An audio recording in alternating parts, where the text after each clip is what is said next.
Oh Lord, have mercy, mercy, mercy. Demanding me in the party, party, party. The whole of them sexy, sexy, sexy. Watch them as they follow me, follow me, follow me. Everywhere me go, demand them rush me. Yes, the whole pretty boy left me, want me. I need them love. Yes, I need them love. True, them know me sweet, me sexy.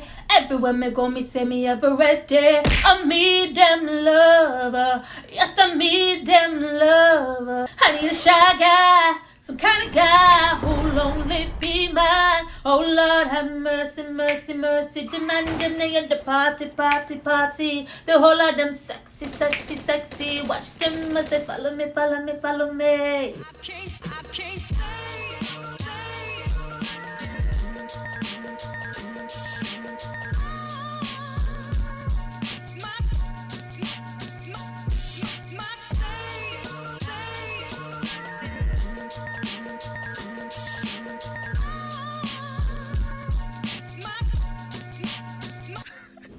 Hi you guys, welcome back to my channel. It's Tyra here with another struggle review, here to discuss Bad Boys. Now this movie is from 1995 and it stars Martin Lawrence and Will Smith. Now before we get into all things, now that's how you supposed to drive. From now on, that's how you drive. I need you guys to drop down and subscribe to my channel and like this video. I'm going to give you guys a moment to do that. Then we're going to come back and discuss Bad Boys, Bad Boys. What you gonna do? What you gonna do when they come for you? Bad Boys, Bad Boys. Go back.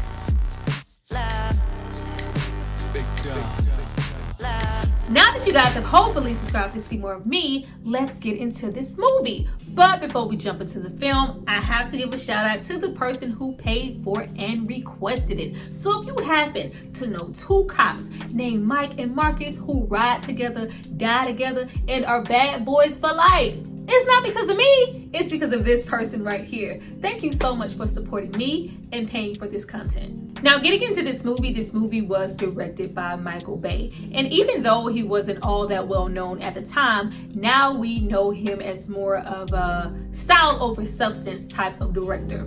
The big, explosive, blockbuster action films. They may have subpar writing, but you are gonna get massive explosions, gunfire, action, and fast cut editing. And we see this in abundance with movies like Pearl Harbor, Armageddon, all of the Transformers movies, and Bad Boys. Personally, I feel like this first rendition of Bad Boys is his best film and my favorite out of the three films. Now, even though part two revved up that comedy, the profanity, the action, the explosives, the chase scenes, everything was on 1,000. But this one always remains my favorite.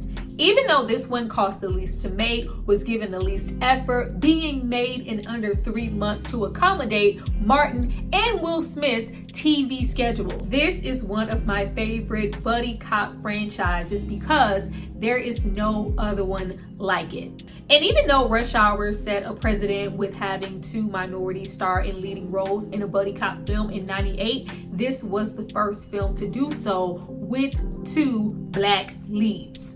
With movies and franchises like Lethal Weapon, 48 Hours, Men in Black, The Last Boy Scout, Training Day, 21 Jump Street, The Other Guys, Cop Out, all of them always have one thing in common. 2 white males in the lead, or 1 white male and 1 other minority. This franchise came along and showed that we could have 2 brothers lead a film and it could be very successful, especially since this was going to be a totally different film starring SNL alumni Dana Carvey and John Lovitz. Though I love them, no. Not only that, but it was going to have an entirely different theme and an entirely different name. Before Michael Bay came along and wrote everything off, didn't like the script, didn't like the leads, requested that Martin be in the film as well as Arsenio Hall. Ciao. Mike Lowrey could have been Arsenio Hall. Absolutely not. And to think Martin Lawrence beforehand did not want Will Smith in that role, feeling like their styles of comedy was a little too different, with Will Smith being more of a safer option. But of course, later on, he got into the vibe and into the chemistry, even down to Michael Bay allowing them to inject so much improv into the script because it was just that bad. So a lot of the scenes that you love, like freeze motherfuckers, freeze bitch, no, you freeze bitch. Now back up and give me a pack of tropical fruit bubblicious and some Skittles. That was all them. Martin and Will have some of the best on-screen chemistry that you will ever see in your life. It really feels like they have been friends for forever. That in combination with a bum-ass soundtrack. I hope you love the intro. Diana King, Shy Guy, Tupac, Me Against the World. It's just me against the world, baby. John B, Babyface, Someone to Love. The soundtrack was popping. Baby, you came to me. Okay, we didn't even do that. But above all else, I really love the vulnerability that you get here between both of these characters. There is this sense of friendship, this sense of brotherhood. We hear multiple times, you know, I love you, man. Like, we don't see a whole lot of that in movies and TV, period, especially between two black men. It was beautiful. And to even think that the likes of Will Smith, who we know him to be now, he had a big problem with the final scene and having to tell Marcus, I love you. You notice in the beginning of the film, it's mostly Marcus going, I love you, man. And then Michael goes, shut up, Marcus. Like, I'm not saying that back to you. The actual Will Smith in real life did not want to say, I love you, man, to a man for a movie. Michael Bay really had to fight and press for him to say that at the end of the movie. I'm like, what? That is such an important part of why I love this franchise. Along with what this movie did for both Martin and Will's careers, of course, they were both well established at the time, but as far as bankable movie stars, we weren't quite there, and their careers went on to soar after this. You know, Martin got into the Blue Streaks, Black Knight, Big Mama's House, all those good things. Will Smith's ass, that career went all off into the stratosphere. Every year after this, he was in a blockbuster film. Independence Day, Men in Black, Wild Wild West. Notice in all three of those films, he had a white counterpart actor on the side of him in every single role. It took a little minute before they completely let him carry a film by himself, and we got, you know, the iRobot Ali type situations. Now, we opened this movie with Miami cops, Marcus Burnett and Mike Lowrey, who are more like brothers than partners. Long life friends who join the force together, are partnered together, and have each other's backs in the best way possible. Even though they could not be more different, with Marcus Burnett being a very married, committed family man. Kids, a modest car, home, and lifestyle. Mike, equally devoted to his job as a cop as any other officer on the force, even though he comes from money. And doesn't necessarily have to be. He's a suave, smooth, flashy, yet sincere ladies' man. With a revolving door of women who gets more ass than he can stand. Meanwhile, Marcus just can't seem to get some damn quality time with his own wife. Where Marcus is about making safe choices as a cop that gets him home safely to his family at night, Mike enjoys the chase, the rawness, and the body count that comes along with being an officer. Where Marcus is squeamish and can barely stand the sight of a dead body. What could go wrong with this opposite yet dynamic duo? Everything when Checky Cario, portraying our generic French bad guy here, steals $100 million worth of heroin from the police department. Commits the mission to get it back.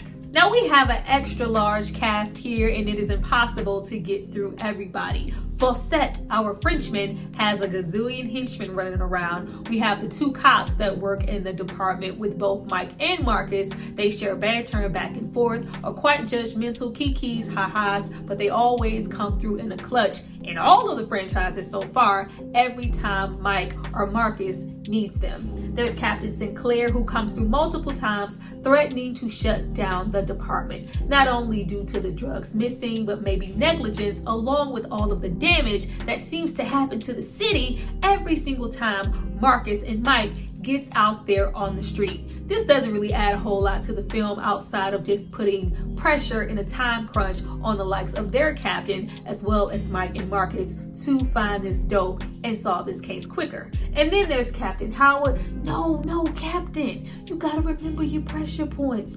Woo-sa, woo-sa.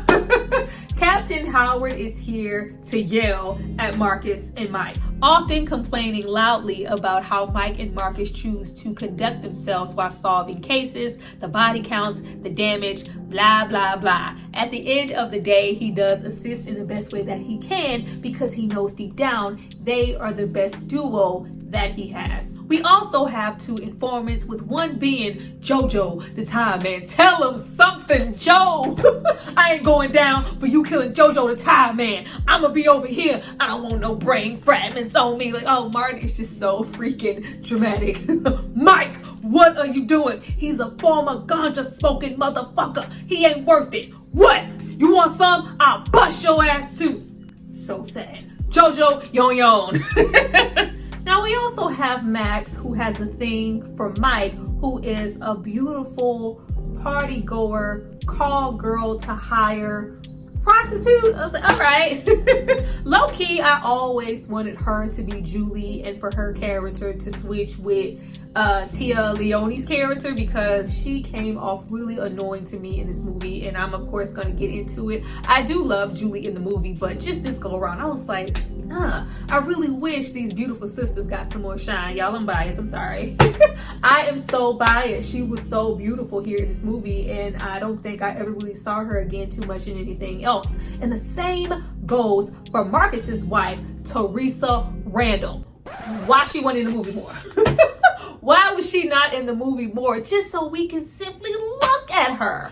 I just felt like she had more charisma and, acting capabilities than our actress who portrays Julie, but that is just personally me. And then even getting into Julie in the film, this first installment, Julie is pretty much a third bad girl. She's a part of the duo just as much as Marcus and Mike, and she gets just as much, if not more, screen time than the both of them. Yo, Julie, you all right? Yeah, I'm fine. I just had a run-in with your man Jim Brown over there. Yeah, Shaft. Yeah, Action Jackson. Like, I felt like it would have been a whole lot of flavor if maybe Teresa or Karen was Julie, but I guess that would have been too black. I'm black, y'all.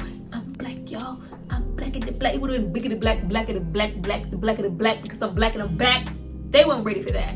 Even though there are a whole lot of funny tidbits in the beginning of the film, I feel like this movie doesn't really start to pop off until we are 20 minutes in, and our character of Max is shot by Fawcett once he realizes that one of the henchmen is doing a little too much with the product when we are supposed to be laying low. Of course, Julie witnesses this and gets away by this much with her life, only trusting the likes of Mike Lowrey. That is when this movie starts. As soon as Marcus and Mike hits the role reversal, this movie gets so freaking good. Believing that Mike would care enough to solve Max's murder, but only trusting him due to one of the men in the room being a cop. I will only talk to Mike Lowrey. Only problem is Mike is off doing some investigating on his own and isn't quite in the building at the moment. Mike, oh, there he is. He's coming right now. He's just leaving the can. Talk to her. But what? Talk to her. Hello. I'm Mike Lowrey. Like, no, be smoother, be sexier. He's sexy. Hello, this is Mike Lowrey. Like, some of the funniest shit from Martin Lawrence period is very simple, but just the delivery of it all. I'm Mike Lowrey. Like, it is just absolutely hilarious every single time you watch this movie. Now that we're Mike Lowrey and we're smooth, we have to continue to be smooth in order to gain Julie's trust. When all the while Marcus could be the least concerned with Julie, the least concerned about Max's ass who died. I just want some ass and some quality time with my own wife. Oh, I forgot. The bad guys probably already know where you live. Good luck. I love for like a larger portion of the movie, he just refers to her as lady. Look, lady, I will book your ass. Cap, I can't be laid up with that woman. I got a family. Like, I love how devoted Marcus was to his freaking wife in this movie. Prolonging the idea of gaining Julie's trust, of course their relationship grows over time, even though you could tell that something's a little off with Marcus being Mike. However, Julie assumes that he is actually Mike, and if you are, you must be a single man. Girl, you don't know who that is over there? That's Mike Lowrey, King Dingaling. Won't you go on and whip it out for a big boy? You know, Mike, after all of that gunfire and all of the explosions, don't you feel a little funny? I mean, you know, I'm not a comedian, but no, not that type of funny. Funny. Oh no, you don't want that. You don't want that. You ain't feeling lumps in the bed. Like, I'm Mike Lowrey. I get plenty of ass. But we really don't because we're Marcus. Meanwhile, Julie is over there working my nerves, doing the most, acting like this is the freaking Wild West and that she is a cop herself. You call this protective custody? Like, there's a baby seat in the back. There's a baby. Girl, shut up. Julie was outside running around like she had multiple options as far as, you know, saving her life when she had almost got her head blown off twice. Girl, do what I say and get your ass in that car. Messing up leads in the element of surprise multiple times. You know, I sat through that stakeout too. I think I've earned a peek. You know, it couldn't hurt for her to look. Oh, I bet if a bullet fly over here and hit her ass, it'll hurt. Get in the car, Julie. Then you get into, I want to meet who whoop Shaft's ass. Mike, on the other hand, the real Mike, gets to switch places with Marcus and be a you want to be the family man, looking out for, living with, and protecting Marcus's wife and kids. But eventually, a jealous, sexually repressed Marcus finds an issue with this. Cause I wanna be like my pal. You know what? Is that my shirt? Yeah, you know what I felt like? It felt good on my skin. I need to call the wife. Whose wife? Yeah, you know, you just grab a movie, you know, whatever you want to do so we can just kick back. You know, how's that potty train thing going? You know, so what you wearing? Teresa!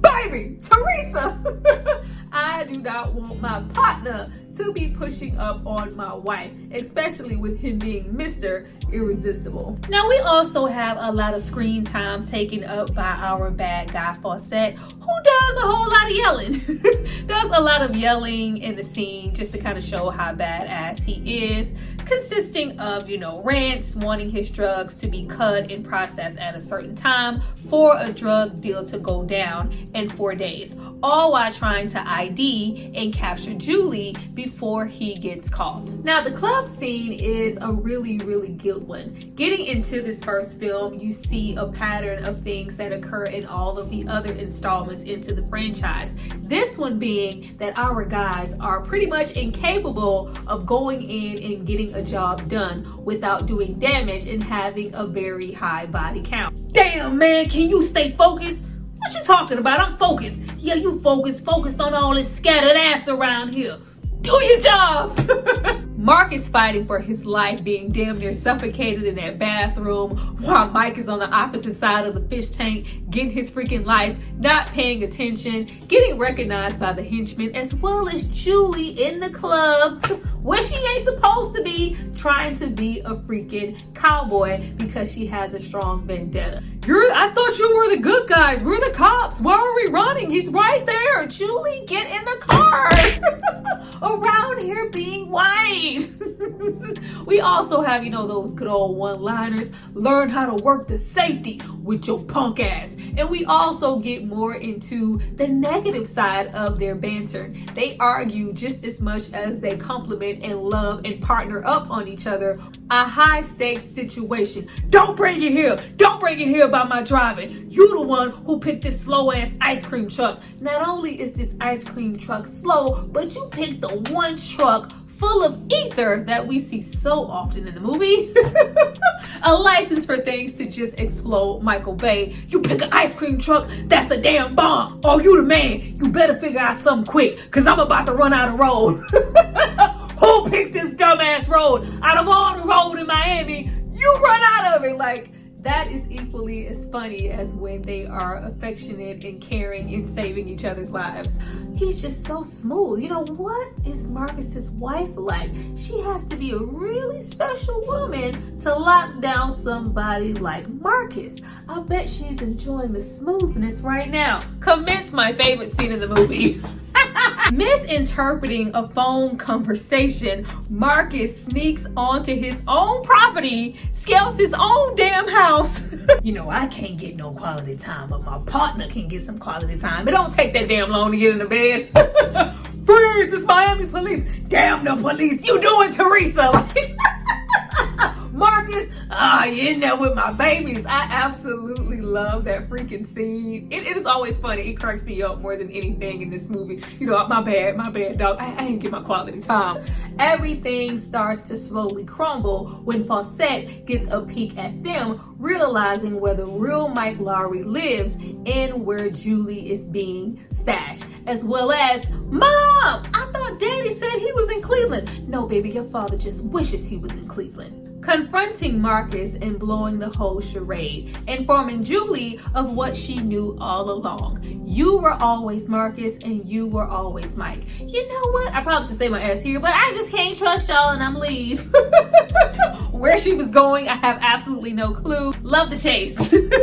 Absolutely love the chase, the car chase in mixture with the foot chase. Just stuff that I don't feel like we get a whole lot in movies now. Chase movies and chase scenes are so underrated. Those scenes where we get to go through different stores, different scenario, groups of people, different streets, going leaps and bounds to hopefully catch somebody. It's really, really good, which also really complements the score in this movie. I did not really mention the score that much, but the score in this movie is popping. It really enhances the scenes. There were so many jump cuts to offset the limitations that they had in this movie with, you know, stuntman, stunt work, locations, and budget.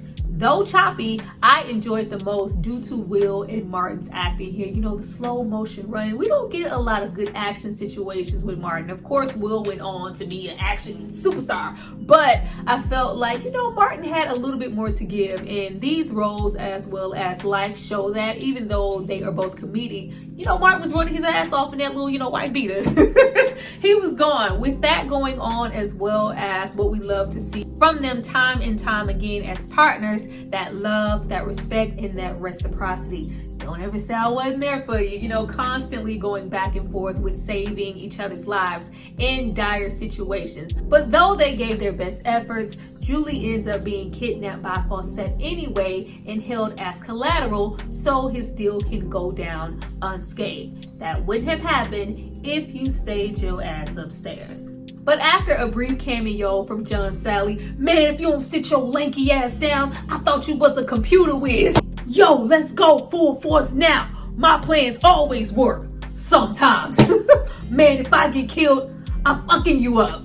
We get into more ether, more explosions, shootouts. Yo, you forgot your boarding pass. Both Mike as well as Marcus get shot in the process of saving Julie, but we do what needs to be done. Commence the chase. Or should I say, race. You have the right to remain silent. Anything you say can and will be used against you in a court of law. Yo, man, what you doing? I'm getting it out the way. Seems like that gunshot didn't improve your driving skills. It's gonna be one or the other, baby. It's gonna be him or it's gonna be us. And it better be us. Of course, it's us. And the Frenchie is stopped in his tracks. He ain't worth it, man. Of course, we have to end this movie the way that we end all of the movies, with either Mike saving Marcus's life or Marcus saving Mike's life. So much love. It's deep. Yo, Mike, man, I love you, man. Yeah, man, I love your ass too. Man, don't be looking at me like that. Yeah, I said that shit. You wanted Mike Lowrey. You got Mike Lowrey. I've been shot. I've been beat. 3 times since I've been back up. I'm going home to finally get some ass and get my quality time. Please drop down and leave a black heart for all the bad boys of the world, and also let me know which one of these films in the whole franchise is your favorite. Well, you guys, that was my review for Bad Boys. I hope you enjoyed it. Please drop down and tell me if you did. Once again, we are getting into the after party live with my guest, Brandon Keith Avery, aka Just My Opinion. If you have made it all the way to the end of this video, scurry on over there, cross the street, you know where it's at. Go over there and get ready to join us in the live as we get to know each other, like we already don't know each other, like just extra, as well as discuss this film a little bit more in depth. It should be a good time. Thank you so much for watching this video. I see you guys next time for my next review. Bye.